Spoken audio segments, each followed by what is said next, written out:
Si j'apprends en fait l'art de la vente, je sais que jamais de ma vie, je ne manquerai d'argent. C'est la raison pour laquelle, pour moi, l'entrepreneuriat reste vraiment l'une des meilleures voies vers cette fameuse liberté financière, temporelle et géographique. Ensuite, merci également à Aïcha et à toute son équipe pour l'organisation de ce bel événement. Je trouve ça super inspirant de se dire qu'on prend ce type d'initiative pour notamment inspirer la jeunesse, notamment l'inspirer à entreprendre, à croire en ses rêves et à bâtir notamment ses ambitions. Donc pour ça aussi, merci et félicitations. Rapidement, je vais vous raconter mon histoire, juste pour comprendre que de là où vous partez, en réalité, ça ne définit pas votre destinée. Et que peu importe là où vous en êtes aujourd'hui, il est possible de faire de grandes choses. Pour ma part, je suis née en Mauritanie, je suis d'origine mauritanienne et sénégalaise, donc on est cousins. Je suis née en Mauritanie, je suis arrivée en France à l'âge d'1 an et demi. Disons que jusqu'à mes 10 ans, j'avais une vie plutôt confortable mais modeste. À 10 ans, j'apprends que mon père, avant d'épouser ma mère, avait eu une précédente union. De là, en fait, étaient nés 3 enfants, donc j'avais 2 demi-sœurs et un demi-frère.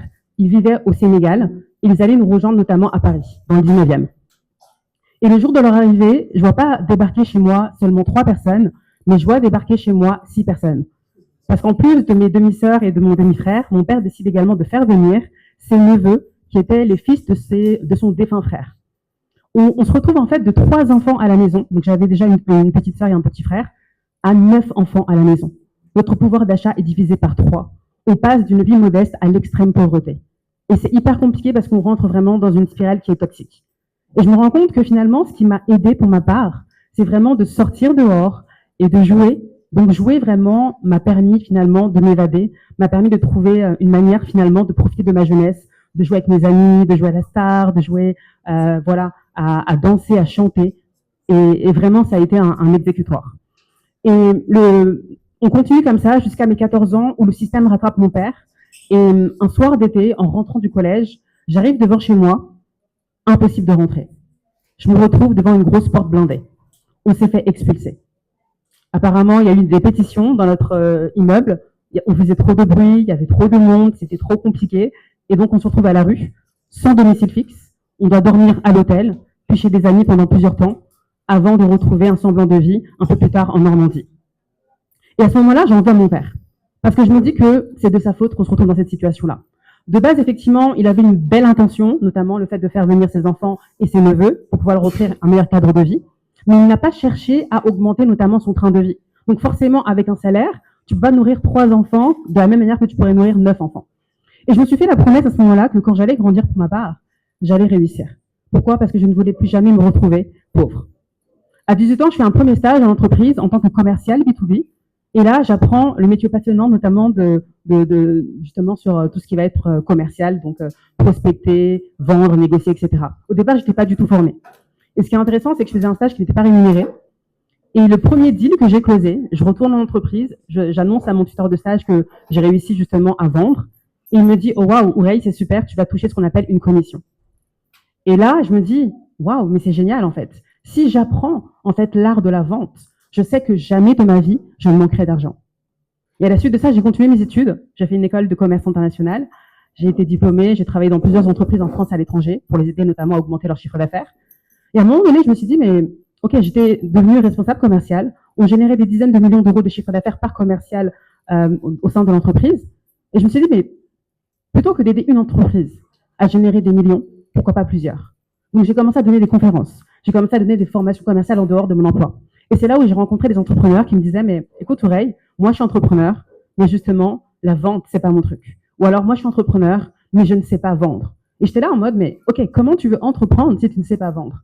Et avec tout le parcours que j'avais eu, pour ma part, vendre, c'était juste devenu un jeu. Et c'est là où j'ai créé ma méthodologie qui s'appelle le jeu de la vente, pour réconcilier les entrepreneurs et les équipes commerciales avec l'activité notamment qui peut faire peur, qui est le fait de vendre. Donc aujourd'hui, je suis l'auteur du livre Le jeu de la vente, les 6 clés des entrepreneurs qui réussissent. Vous pouvez le retrouver sur Amazon. Je suis conférencière et je suis également la fondatrice d'une société de conseil qui accompagne notamment les entreprises dans leur développement commercial. Comment on met en place des stratégies pour attirer plus de clients et augmenter son chiffre d'affaires. Parce qu'aujourd'hui, si tu es entrepreneur, effectivement, comme l'a dit tout à l'heure Fanta, c'est pour faire du cash. T'es pas là juste pour te dire, ok, j'ai un projet entrepreneurial, je fais du bénévolat. À ce moment-là, ouvre plutôt une association à but non lucratif, mais non, ne te lance pas dans l'entrepreneuriat. Si tu te lances dans l'entrepreneuriat, c'est pour régler les problèmes, c'est pour servir tes clients et c'est pour également gagner de l'argent. Pourquoi? Le fait de gagner de l'argent, en réalité, va te permettre, d'une part, d'avoir une meilleure qualité de vie, donc d'offrir le meilleur pour toi, d'offrir le meilleur également à tes enfants, si tu es, par exemple, mère ou si tu es père ou si tu prévois un jour de l'être, par exemple. Pour ma part, aujourd'hui, je suis maman de 2 enfants et je peux te garantir que j'ai pas envie de leur faire vivre ce que moi j'ai vécu quand j'étais plus jeune. Avoir de l'argent également te permet notamment d'apporter de la valeur sur le marché. Pourquoi? Parce que l'argent que tu gagnes est en proportion directe avec l'impact que tu as sur le marché. Donc les personnes qui ont le plus d'argent dans ce monde, ce sont les personnes également qui contribuent le plus dans ce monde, en apportant notamment des services, des produits auprès de personnes qui vont en profiter. Et la troisième chose également, c'est que l'argent te permet de contribuer. Tu veux aider qui aujourd'hui si tu es fauché? Personne. Tout à l'heure, Fanta a dit que la charité bien ordonnée commence par soi-même. Donc si tu veux avoir un impact notamment dans ton pays, si tu veux réussir vraiment à impacter la jeunesse guinéenne, il faut que tu t'enrichisses. Il faut que tu t'engages dans cette direction à apporter de la valeur, à gagner de l'argent et ensuite avec cet argent-là, tu pourras également contribuer à des causes qui tiennent à cœur, créer des associations, créer des fondations et donc tu auras vraiment un impact beaucoup plus grand dans ta vie déjà à toi, dans la vie de tes proches, mais également dans la vie des autres. C'est la raison pour laquelle pour moi l'entrepreneuriat reste vraiment l'une des meilleures voies vers cette fameuse liberté financière, temporelle et géographique.